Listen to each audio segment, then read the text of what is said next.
Hello guys, welcome to my mini blog. তো তোমরা সবাই কেমন আছেন? মই তো অনেক ভালো আছেন, আশা করেন তোমরা অনেক ভালো আছেন। বৃষ্টি পড়েছে তো ভাবি ধরছি কী খামো, বহি থাকি আর ভালো লাগে যাচ্ছে না। তার জন্য দোকান থেকে ম্যাগি নিয়ে আসলাম, ম্যাগি বানিয়ে খামো। তো 30 টাকার ম্যাগি নিয়ে আসলাম। বাড়ির মুরগির ডিম আছে, ডিম দিয়ে খামো, চলো বানা যাক। পেঁয়াজ কাটলাম, মরিচ দিব না, ছোটো বাচ্চা খাবে তার জন্য মরিচ দিব না। তো কড়াইটা বসে দিলাম, কড়াইটা গরম হোক, ততক্ষণে ম্যাগিটা ছিঁড়ে নেন প্যাকেটগুলো। তো কড়াই গরম হয়ে গেছে, তেল দিয়ে দিই। তেলটা গরম করিয়া পেঁয়াজ দিয়ে নেব। পেঁয়াজটা হালকা ভাজে নিয়ে এর মধ্যে ডিম দিয়ে দিব একটা।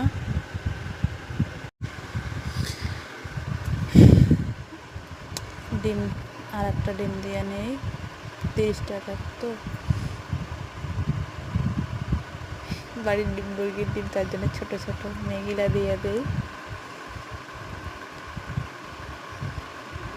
ম্যাগিটা অল্প ভাজি নিয়ে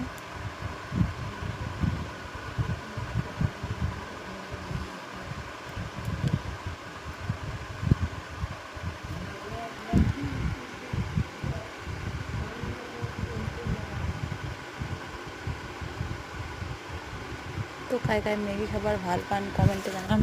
আমাকে তো ভালো লাগে, তার জন্য আমার মাঝে সাঝে আনিয়া খাই। ম্যাগি না আনলে চাউমিন আনি, পাস্তা আনি, মানে মাঝে সাঝে এগুলো জিনিস বানিয়ে খাই আর কি। তো স্বাদ মতো লবণ দিয়ে দিলাম, দেওয়ার পর জল টল দেওয়া, জাল দিয়ে দিস, অতটা বিরক্ত লোক নেই। তো মশলা দিয়ে দেন, তো দিয়ে নামিয়ে নেব। সবাইকে শুভ বিকাল, সবাই ভালো থাকবেন, সুস্থ থাকবেন। চলো টাটা।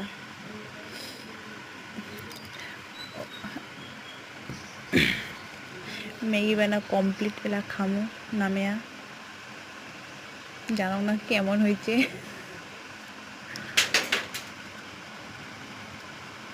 মানে ঝোল খাওয়ার ভালো পায় মোর বর, তার জন্যে ভাগিনীটাও কষে ঝোল খামো, তার জন্য ঝোল বানাইছি। চলো টাটা।